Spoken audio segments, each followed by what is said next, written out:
여러분, 나이가 들수록 이상한 일들이 생깁니다. 몸은 천천히 변하고, 사람들은 하나둘 떠나고, 예전엔 당연하게 여기던 것들이 더는 쉽지 않게 느껴집니다.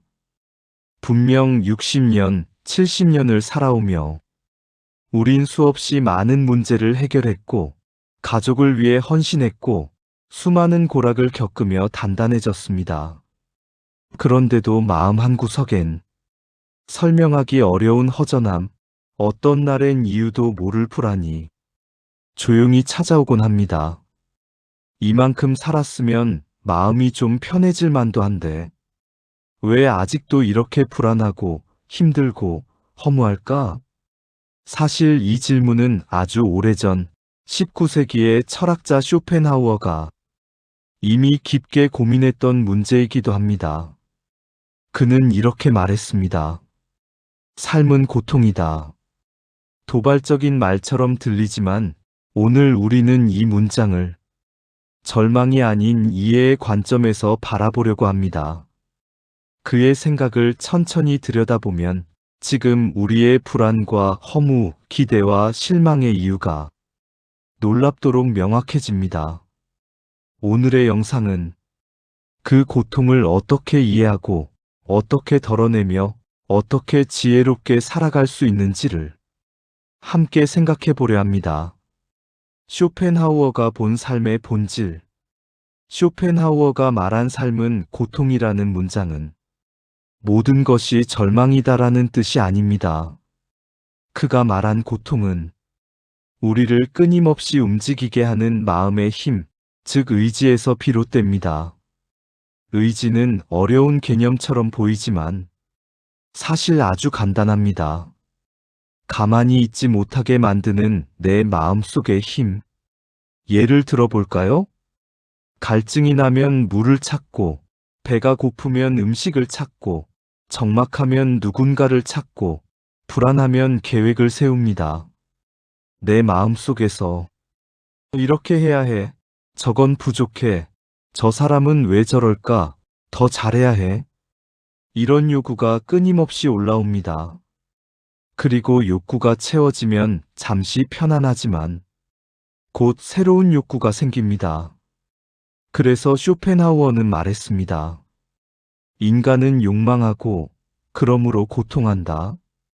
문제는 욕망이 나쁜 것이 아니라는 점입니다. 멈추지 않는다는 것, 그게 문제입니다. 잠시 만족해도 금세 새로운 부족함이 생기고 그 부족함이 또 다른 불안을 부릅니다. 우리가 살아오면서 느껴온 수많은 감정적 피로의 원인을 정확하게 짚은 것이죠. 왜 인생 후반에도 마음이 불편한가? 많은 분들이 이렇게 말합니다. 젊을 땐 몰랐는데 나이가 드니 불안이 더 많아졌어요. 왜 그럴까요? 쇼펜하우어의 관점에서 보면 아주 명확합니다. 세월이 지나면 우리가 의지할 수 있었던 것들이 조금씩 사라지기 때문입니다. 몸이 예전 같지 않고, 사람 관계가 줄어들고, 일에서 손을 떼고, 자녀는 독립하고, 하루의 리듬도 느려지고, 이제 우리를 움직이게 하던 것들이 하나둘 사라집니다. 그 빈자리에서 고요가 찾아오고, 고요 속에서 오히려 마음이 더 흔들릴 수 있습니다. 이때 생겨나는 감정이 있습니다. 대체 나는 무엇을 바라며 살아야지? 지금의 나로 충분한가? 이 나이에 뭘 해야 하나? 왜 이렇게 허무하지? 쇼펜하우어는 이 허무가 아주 자연스러운 현상이라고 말합니다. 왜냐하면 인생 후반은 욕망의 속도가 느려지는 시기이기 때문입니다. 욕망이 줄어드니 마음이 빈자리를 느끼는 것입니다. 이건 문제가 아니라 오히려 철학이 시작되는 지점입니다. 고통을 이해하면 마음이 가벼워진다. 쇼펜하우어가 대단한 이유는 삶의 고통을 피하라고 말하지 않았다는 것입니다. 그는 대신 이렇게 말했습니다.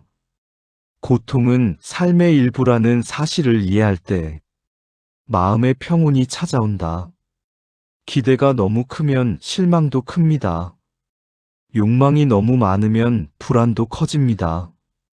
관계에서 너무 많은 것을 바라면 갈등이 생깁니다. 고통을 피하려고 몸부림칠수록 우린 더 고통스러워집니다. 반면에 삶이 원래 이런 면이 있구나 하고 그 모습을 정확히 보기 시작하면 불필요한 분노도 실망도 줄어듭니다. 그건 포기가 아니라 현실에 대한 성숙한 이해입니다. 쇼펜하우어는 이것을 실천적 비관주의라고 설명합니다. 비관주의라 하면 부정적인 것처럼 들리지만 사실 그 뜻은 이렇습니다. 환상이 아니라 있는 그대로를 보라. 그렇게 할 때 삶이 우리에게 기대하는 부담이 줄어들고 가벼운 마음으로 하루를 살아갈 수 있게 됩니다. 60대 이후에 필요한 실천적 지혜 7가지. 이제 철학을 일상으로 가져오겠습니다. 쇼펜하우어의 관점을 바탕으로 지금 이 나이에 실천할 수 있는 지혜들입니다. 기대를 줄이면 마음이 편해진다. 기대는 고통을 만드는 가장 강력한 원인입니다. 특히 사람에 대한 기대는 더 그렇습니다. 자식이 이렇게 해주길 바라는데, 배우자가 나를 이해해주길 바라는데, 친구가 나를 챙겨주길 바라는데, 그런데 인생이 그렇지 않다는 걸 우린 이미 많이 경험해왔죠. 기대가 줄어들면 사람이 미워지는 일도 줄어들고 마음의 상처도 훨씬 적어집니다. 비교하지 않기. 비교는 행복을 빼앗는 가장 빠른 방법입니다. 젊을 때는 남과 비교하고 나이 들면 과거의 나와 비교합니다. 예전에는 이걸 쉽게 했는데 그땐 참 활기찼지. 그러나 지금의 나는 그때의 나와는 완전히 다른 존재입니다. 비교하지 않으면 지금의 나를 있는 그대로 받아들일 수 있습니다. 감정을 억누르지 말고 바라보기. 쇼펜하우어는 말했습니다. 고통은 이해될 때 약해진다. 감정도 그렇습니다. 억누르지 말고, 아, 지금 불안하구나. 지금 서운함이 올라오는구나. 하고 바라보는 것만으로도 감정은 점차 풀립니다. 관계에서 건강한 거리두기. 나이가 들수록 관계는 더 중요한 동시에 더 피곤해질 때가 있습니다. 너무 많은 관계는 마음을 지치게 하고 너무 깊은 기대는 상처를 남깁니다. 관계에서 한 걸음 물러서면 상대도 편하고 나도 편해집니다. 욕망을 줄이는 생활 습관. 욕망을 줄이는 것은 삶을 비우는 것과 다릅니다. 그저 과도한 소비, 과한 걱정, 과한 정보, 이런 것들을 조금씩 내려놓으면 마음이 놀랍도록 가벼워집니다. 예술과 음악을 통한 휴식. 쇼펜하우어는 예술이 인간을 고통에서 잠시 해방시킨다고 보았습니다.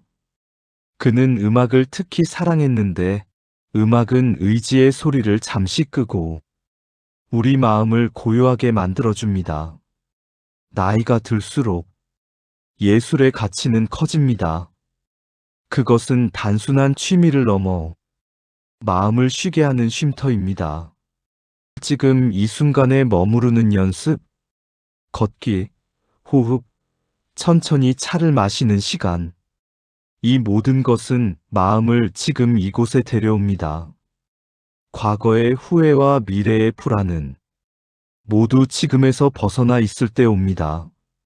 순간순간의 호흡에 집중하면 우리는 삶의 본질에 조금 더 가까워집니다. 고통 속에서도 지혜롭게 걷는 법. 쇼펜하우어는 삶의 고통을 숨기지 않았습니다. 그는 삶의 어두운 면을 명확히 보았지만 동시에 이렇게 말했습니다. 삶을 이해하는 순간 우리는 조금 더 평온해진다. 고통이 나를 괴롭히는 것이 아니라 고통의 이유를 모르는 것이 우리를 괴롭게 합니다. 삶의 본질을 이해하는 순간 우리는 기대를 줄이고 집착을 내려놓고 더 가볍게, 더 따뜻하게 하루를 살아갈 수 있습니다. 오늘의 이야기가 여러분의 마음에 작은 위로가 되었길 바랍니다. 삶은 고통이지만 그 속을 걸어가는 방식은 우리가 선택할 수 있습니다. 오늘도 고요한 하루가 되길 바라며 오늘 영상을 마칩니다.